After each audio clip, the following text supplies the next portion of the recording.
Hello दोस्तों। वादी कश्मीर में पिछले कई रोज से भारी बर्फबारी हो रही है और पूरी वादी आजकल सफ़ेद बर्फ की चादर में लिपटी हुई नज़र आ रही है। दुनिया के हर बरएज़म में कहीं न कहीं बर्फ देखने को मिलती है और मौसम सरमा में बहुत सारे ममालिक में बर्फबारी होती है। बर्फ जहां कुदरत का एक नायाब तोहफा है और ज़मीन पर पानी के वसाइल का एक बहुत बड़ा ज़रिया है, वहीं बर्फ़ से मसाइल का भी सामना होता है और इन मसाइल के हल के लिए क्रिएटिव और साइंटिफिक लाइन्स पर सोचना बहुत ज़रूरी है। बर्फबारी की वजह से नॉर्मल लाइफ थम सी जाती है और सबसे ज़्यादा हमारे बच्चों को रोकना और एक जगह मुकीम करना मुश्किल हो जाता है, क्योंकि बच्चे एनर्जेटिक, एक्टिव और एक्साइटेड होते हैं। बर्फ़ के मौसम को बच्चों और स्टूडेंट्स के लिए कैसे प्रोडक्टिव बनाया जा सकता है, आइए आज इस पर बात करते हैं। जॉन डेवी का नाम आपने ज़रूर सुना होगा। वो एक अमेरिकन फिलोसोफर, माहिर नफ्सियात और एजुकेशनल रिफॉर्मर थे, जिनके ख़यालात ने सारी दुनिया को मुतासिर किया। उन्होंने एक एजुकेशन थ्योरी दुनिया को दी, जिसे उन्होंने learning by doing and learning by living का नाम दिया। यानी लर्निंग को ज़्यादा इफ़ेक्टिव, लॉन्ग लास्टिंग और पायदार बनाने के लिए लाजमी है कि लर्नर एक्टिवली लर्निंग में पार्टिसिपेट करे और लर्निंग लर्नर के इमीडिएट माहौल के साथ कनेक्टेड हो। जॉन डेवी का ये नज़रिया आज भी दुनिया में और हिंदुस्तान में भी हर तालीमी पॉलिसी मुरतब करते हुए मलहूज़ नज़र रखा जाता है और learning by doing and learning by living के असूल के मुताबिक निसाब को भी फ्रेम किया जाता है। जॉन डेवी के इस लर्निंग के असूल के ऐन मुताबिक बर्फ़ के मौसम को भी बच्चों की लर्निंग के लिए कैश किया जा सकता है। आइए जानने की कोशिश करते हैं। Snow for fun, snow for learning, snow for fun.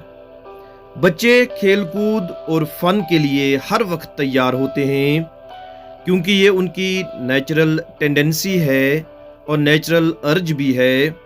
बर्फ़ को देखते ही वो इसमें कूदना और उछलना चाहते हैं, तो क्यों ना बर्फ़ और उनकी नेचुरल अर्ज को हम आहंग किया जाए। सर्दी से बचाव और सारी एहतियाती तदाबीर को इख्तियार करते हुए बच्चों को बर्फ़ में कुछ टाइम के लिए एक्टिविटीज़ और खेल कूद का बड़ों की निगरानी में अपनी एज के हिसाब से ज़रूर मौका दें, ताकि वो बर्फ़ के माहौल को एक्सपीरियंस करें और इस मौसम को भी जॉयफुल बना सकें। बच्चों को स्नो आर्ट से मुतारिफ़ कराएं और स्नो स्कल्पचर जैसे फ़न और हुनर को डिस्प्ले करने का मौका दें। कौन जानता है कि कोई बच्चा इसी स्नो को मीडियम बनाते हुए दुनिया का हुनरमंद स्कल्पचरिस्ट साबित हो, तो बच्चों को इस हुनर में बह जाने दो। इसी तरह बर्फ़ में बच्चों को टनल्स और दूसरी क्रिएटिव चीज़ों को बनाने का भी मौका दें, ताकि उनकी क्रिएटिविटी को भी फ़रोग मिल सके। बच्चों में बर्फ़ के मौसम के ताल्लुक से गैर ज़रूरी खौफ पैदा करने की कोशिश हरगिज़ न की जाए। अक्सर बच्चे अपने असल वजूद की बजाय उस सेल्फ इमेज को लेकर जीते हैं जो उनको हमारी जानिब से मिलती है, जो कि बिल्कुल हकीकत से कोसों दूर होती है। बर्फ़ के मौसम के साथ उनको हम आहंग होने दें और उन मसाइल को भी समझने दें जो बर्फ़ की वजह से पैदा होते हैं, ताकि वो इन मसाइल के सोल्यूशन पर गौर कर पाएं और बड़े होकर दुनिया के लोगों की लाइफ को आसान बना सकें। बच्चों को सरमाई खेलों यानी विंटर स्पोर्ट्स की पूरी जानकारी दें और अपने टैलेंट के हिसाब से इनमें पार्टिसिपेट करने का रुझान बढ़ाने की कोशिश करें। विंटर स्पोर्ट्स को न सिर्फ फन बल्कि एज प्रोफेशन भी इख्तियार किया जा सकता है। Snow for learning. बर्फ पानी की एक शक्ल है और पानी हमारी निसाबी कुतुब में एक थीम है और बहुत सारे हमारे टॉपिक्स पानी की थीम के गिर्द घूमते हैं। बर्फ के मौसम में मंदरजा झेल लर्निंग के लिए बच्चों को ट्रिगर किया जा सकता है और उनको एक्टिवेट किया जा सकता है। बर्फ कैसे बनती है? क्यों गर्मी के मौसम में हम बर्फबारी नहीं देखते जबकि ओले यानी हेल देखने को मिलते हैं? बर्फ का रंग सफेद क्यों होता है?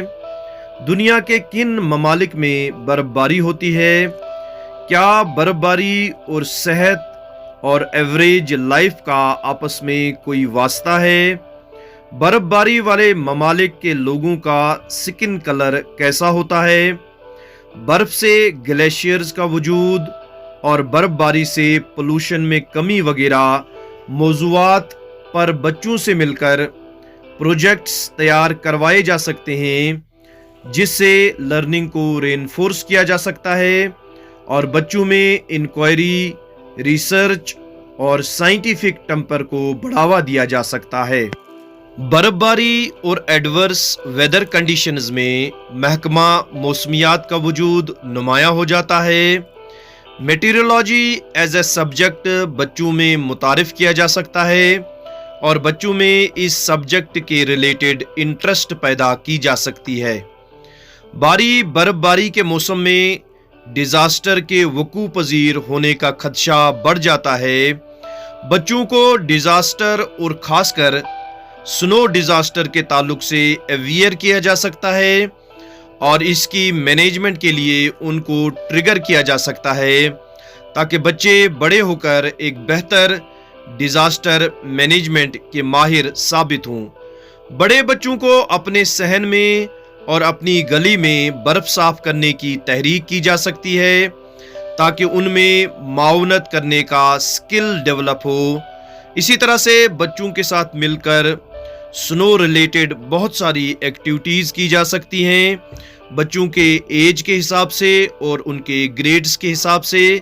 तो मुझे उम्मीद है कि आप अपने बच्चों के साथ मिलकर इन एक्टिविटीज़ को शुरू करेंगे और जहां आप बर्फ़ को भी एंजॉय करेंगे वहीं आप इसको लर्निंग के लिए भी कैश कर पाएंगे। So thank you very much.